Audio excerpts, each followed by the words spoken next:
Ոչ մի խոստում չկատարեց ու մարսեց։ Ժողովրդին ասաց հարիվեք 10,000 դրամ տամ չեք կարողանա ծախսել ու մարսեց։ Բյուջեն մսխեց, մարսեց, 8 միլիարդ դոլար պարկ կուտակեց ու մարսեց։ Մի քանի 100 միլիոն դոլար պարգևավճար բաժանեց իրենց մեջ ու մարսեց։ Ձեզ ասաց թամբալեք, մարսեց, ասաց համբալեք, մարսեց։ Երբ Պավինյանի հայրը ասում է համբալեք ու նա մնում է դեռ այդ պաշտոնին, ուրեմն Նիկոլն է ասել։ Ու հիմա նա ուզում է այս ընտրություններով հնարավորություն տակ եւս մեկ անգամ մարսել այն ահռելի աղետը, որ բերել է պետության ու ժողովրդի գլխին,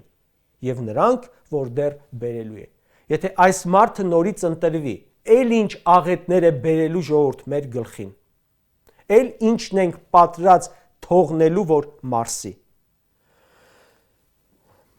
Եթե այսօր Արցախի մասին գիրքն է համարում սադրիչ, ուրեմն մի օր վառելու են Արցախի ցեղասպանության մասին գրքերը, ում տանը գտնեն բանտարկելու են, եթե այսպես գնա։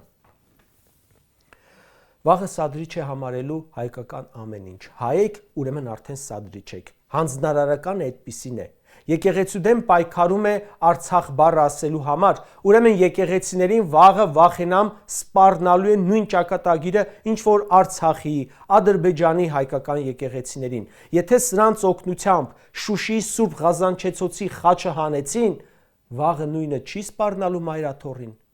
5000 հուշարձան հանձնողին ինչ է խանգարում 25000 հուշարձան էլ հանձնել Հայաստանից։ 5000 զոհ տվածին ինչ է խանգարում, որ 20,000-ին էլ զոհ տա։ Մարդը, որ մարսել է Արցախի կորուստն ու պետության քանդումը, չի խղճալու ոչ ձեզ, ոչ ձեր երեխաներին։